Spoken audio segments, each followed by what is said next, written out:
last series in this course, the 5 pillars of golf performance training. This last one, although it is pillar number 5, is definitely no less important than any of the other aspects we talked about today. And in my opinion, probably one of the more underappreciated areas of performance, health, fitness, that really isn't addressed as much as it should be. And so today we're going to talk about recovery. So recovery is just as important as the work you put in, and there needs to be a balance between the two. Too little work and you won't, make the necessary progress. Too much work and you can overtrain, lead to injury, lead to exhaustion, fatigue, burnout, that type of thing. So, and it's a dynamic thing. So it's always shifting. How much work and how much recovery we do is shifting throughout the year based on a lot of factors, in our lives. If you're a competitive golfer, then that's the big things are in season versus off season. But even, for those of us that maybe have 9 to 5 jobs, um, families, things like that, all those things play a part in how we can recover, how much work we should be putting in, and that type of thing. So, for the purpose of this course, as part of the courses, we're going to look at recovery from a few different aspects. So, we're going to look at it from load management, sleep hygiene, and stress management. And so, there's a lot more that can kind of go into recovery, but those are kind of the 3 big areas I want to touch on when it comes to golf performance. So, the first place we're going to start is sleep. And this is probably the biggest area I think most people need to spend more time focusing on. Because of the sleep is when we physically and mentally recover from our stresses, our activities of the day. It's how we kind of fill our gas tank back up. So if you don't do that, then you're starting the next day, without a full tank. And then if you keep doing that over and over again, it's going to catch up with you. It's going to catch up with your mental health, your physical well-being, and your ability to perform, stay focused, that type of thing on the course. When it comes to sleep, generally what we'd like to talk about is building a good sleep routine, building good sleep hygiene. So building some kind of routine that starts 30 minutes to an hour before you go to bed with some degree of these elements we're going to get into. So number one is avoiding screens. So that's TVs, tablets, phones, on any of those things, anything with a screen, because for 2 reasons. Generally if we're working, that's going to keep our mind more active. And 2, the lights from the screens will signal our brain that it's not time to go to bed. It's time to stay awake. We have these natural kind of processes of releasing hormones and things like that when our body is preparing for sleep, for our natural sleep cycles. And the lights from screens can throw that off. And I know there's apps and things where you can dim the screen and change things like that. But just to mentally kind of quiet down your mind, it's also a good idea to start to get off these things 30 minutes to an hour before bed. Secondly is setting consistent wake and sleep time. So, we all probably have like an alarm in the morning to get up, especially those of us at work, and so I also have a alarm set in the evenings for me, and that's to start my sleep routine. So I plan it out for about an hour before I want to go to sleep, and that's when I'm starting to, when that alarm goes off, I'm starting to wind down. If I'm working, I'm shutting it down. I'm kind of organizing my desk, making my schedule for the next day, that type of thing. Starting my sleep routine. If I'm with my kids, then, that may be a little different than it's maybe just, um, you know, getting them to wind down as well, getting them ready for bed along with myself. And try to keep these on the weekends. Obviously, you may not be perfect on the weekends. I'm not, but, when you can, trying to keep those consistent sleep and wake times as much as you can. Another one is limiting caffeine afternoon. Now, this is going to be a little different for everybody. Some people tolerate caffeine intake more than others. So you just kind of have to feel it out for yourself. Me personally, I usually have a cup or two in the morning, but if I drink any caffeine later in the day, it will impact my sleep. So I try not to have any more beyond my few cups in the morning. And if you're fatiguing during the day, you're crashing in the afternoon, then it may be worth looking back in your nutrition, and how you're approaching that, because that's probably a bigger reason why you're fatiguing, and why you're crashing at the end of the day, and those insulin levels are dropping and spiking up and down throughout the day, rather than kind of keeping it balanced. So that would be more of a place to look to make some changes, rather than just, uh, you know, grabbing another cup of coffee or something like that. How we set up our bedroom and how we approach our bed in our bedroom makes a difference as well. So, using our bed for sleep. So, not working in bed, even maybe not watching TV in bed, go into another room, a living room or den for your TV watching, and using your bed for sleep only. Setting up your bedroom for better sleep. So keeping it dark, keeping it cool. If you look at the research, somewhere between 60 and 67 degrees Fahrenheit is the optimal temperature. Keeping your room dark by using blackout cover curtains, covering any lights from electronics, chargers, that type of thing. Get it as dark as possible. And so these are ways just to kind of trigger these things, these processes in our body to produce better sleep. Uh, Lastly is kind of using some relaxation techniques. So, building into your sleep routine. So once we've kind of started to wind down, we've got off our electronics, we've kind of finished up for the day, things like reading, like meditation, prayer, deep breathing, even kind of some gentle light movement, yoga type exercises, focusing more on breathing and light movement, with the goal of calming your mind and calming your body. Other things like journaling. I keep a notebook by my bed, because if something pops in my head, I can write it down and just know it's there, and I can get to it in the morning. So if you're one of those that kind of, you feel like your mind is racing at night, that's sometimes a good option to have, a journal or a notebook, just to kind of write down some things, and then in the morning, those are some things you can get to, and whatever you need to do, but trying to keep that from keeping you up or getting you into kind of starting a project that's going to keep you up. So, as adults, we really should be shooting for, 7 to 9 hours of quality sleep. Kids probably more closer to 9 to 10. So if you're a junior golfer, if you have a junior golfer, that's even more important. And I think really kids, especially with school and homework and things like that, definitely don't get the sleep they need. And it affects their performance in school. It affects their performance in life and sports. So it's just not it's an important thing that we need to implement into our lifestyles. Second is what we're going to call load management.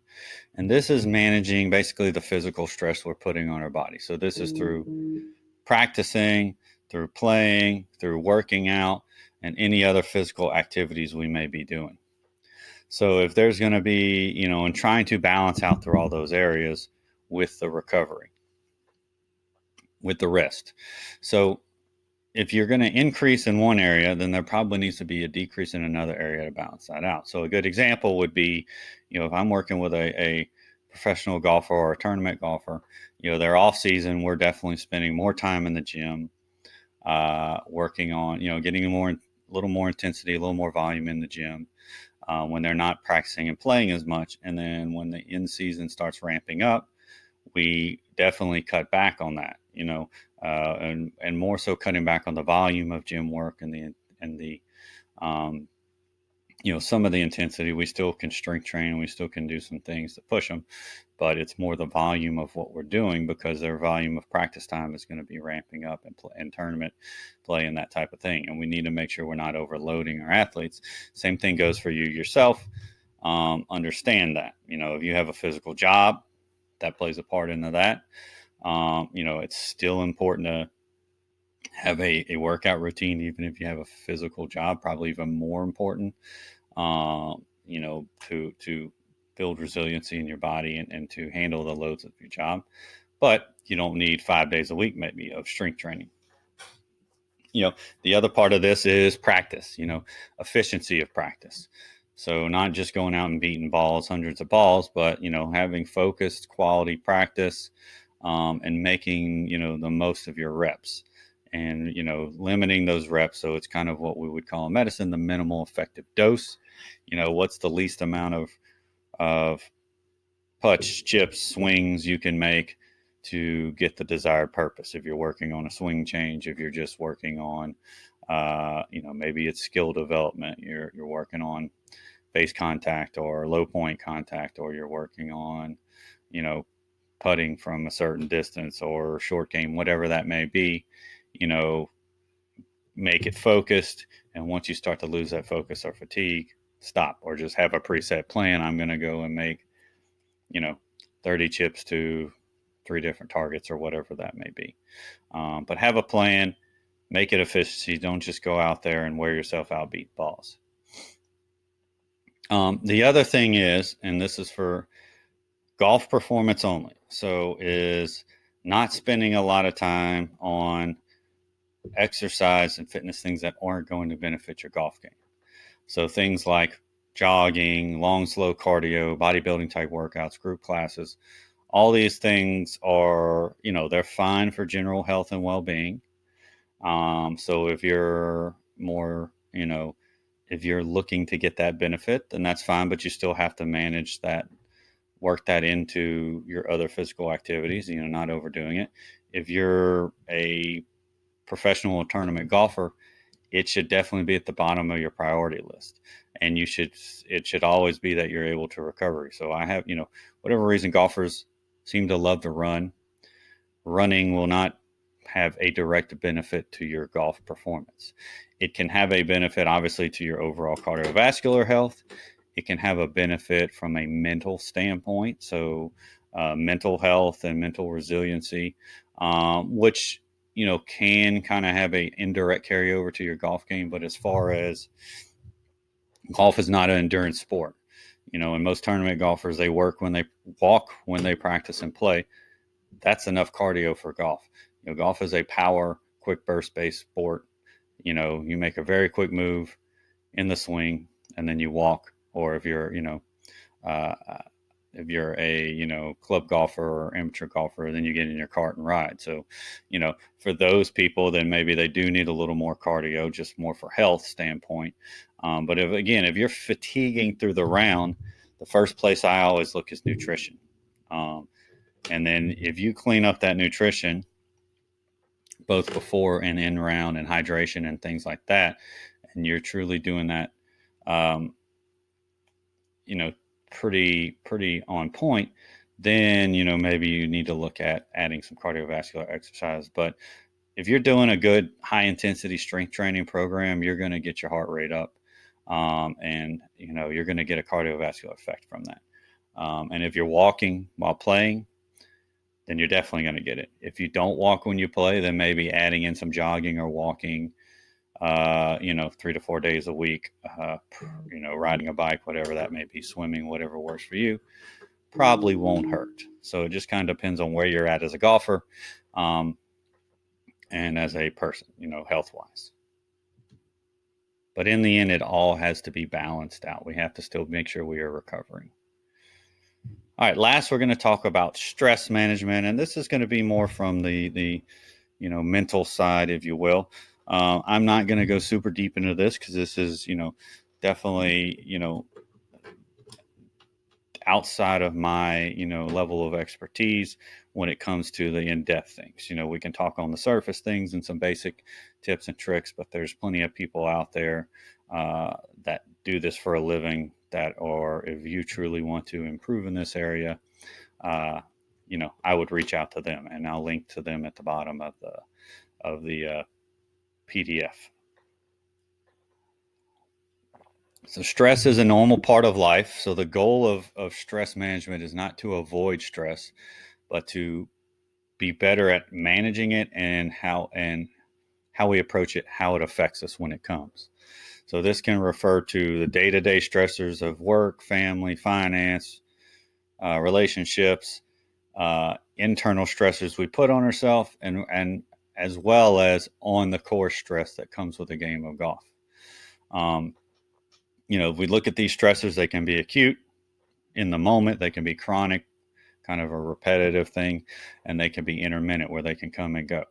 These can be expected or unexpected. So if you think about on the golf course, the unexpected would be, all right, you hit this great drive and now you're in a divot, or you hit the perfect iron shot and the wind picks up at the last minute. Things like that. You get a bad bounce, a bad kick. Those things happen in golf, and so how we handle that will affect how have to some degree the effect on the next shot we take. When overstress occurs is when the demands tax or exceed the resources that we have to combat it. So some signs that you are being overstressed, and this could be, go back to load management, this is physical and mental, is so if you're feeling kind of listless, demotivated, tired, if you're losing kind of your competitive edge, your fire, if you will, trouble eating, sleeping, all these things can be signs that you're either overtraining or you're overstressed, and that needs to be addressed. And these things can make you more susceptible to injury and illness. So it's not good for your general health and well-being for sure. And we can manage stress, through environmental, cognitive, behavioral, and physiological techniques. Some that we'll get into, but we're going to touch maybe on the tip of the iceberg, and then I'll give you some references to go deeper into that. So some of these things, are some of the things we talked about in the sleep part, things like meditation, a consistent meditation practice, what that does, think of that kind of as strength training for the mind. It just builds up your brain's ability to kind of handle these stressors, and, looking at it. So I use an app called Headspace. There's other apps, Calm, and a few other apps that are all good. They're all guided meditations and have different programs. But the creator of Headspace, he talks about meditation as, kind of observing traffic. So you're just letting the thoughts kind of come in and out as if traffic's going by you, but you're not going to run out in traffic and try to stop it. They're just thoughts. They come in, they come out, and you build up you improve your ability to kind of just let things come and go, not let them affect you. So meditation can work both acutely as well as, building a consistent, resiliency to those mental stressors. And things we talked about: journaling, positive affirmations, deep breathing, relaxation exercises, so the deep breathing, there's a thing called box breathing, is basically you inhale for 4 seconds, hold your breath for 4 seconds, exhale for 4 seconds, hold your breath for 4 seconds. And this is, again, just kind of resets your breathing, calms your nervous system. It's something I think the Navy SEALs created, but it's great for kind of in the moment, just calming the nerves. And so these are just techniques. So something on the course or in the middle of a high stress, high stress activity, something you can kind of utilize just to settle you down, make that part of your pre-shot routine if you need to. But in the end, like I said, if you're truly if you're struggling with stress, especially if you're struggling with things like depression and anxiety, find a qualified professional to talk to. I recommend this for everybody, that if you have issues with that. I see a counselor regularly. Some depression and anxiety is something I've fought on and off my entire life. And, it's an important part of my health routine is having someone to talk to. If you're looking more for golf or sports specific kind of psychology stuff, I've attached a few names at the end. And people like Dr. Brett McCabe, Dr. Bob Rotella, Dr. Gio Valiente, Dr. Joseph Parent, to name a few. And these are guys that another guy, Justin Hill, that I didn't link into, but he's another guy that's a teaching pro and sports psychologist. Look these guys up. They all have kind of online things, books, a lot of things that you can kind of get into to improve your kind of on the course golf specific um, mental approach. So again, recovery is, as an important part as the work we put in, and we need to make sure we're balancing all that out. We need to make sure we're getting good quality sleep and building a quality sleep routine, bedtime routine. We need to make sure we're managing the physical loads we put on our body, and we need to make sure we're managing the mental and psychological stress as best we can. So that is it for the 5 pillars of golf. You will see a couple bonus materials at the bottom as well. One of them is my 12-week Move, Feel, and Play Better program that kind of puts all this together for you. And then second one is a kind of warm-up ebook that kind of takes you through the main things to focus on a pre-round warm-up.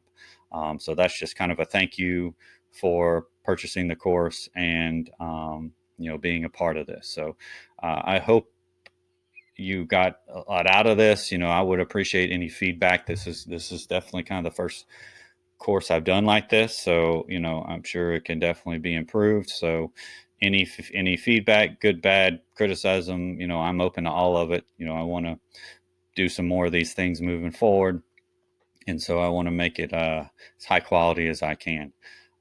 So you can reach me at johnpaul@guidgerypt.com for any of that or any questions you may have about any of the material in this course. So everybody stay safe and healthy out there. And thanks again for being a part of the 5 Pillars of Golf educational course.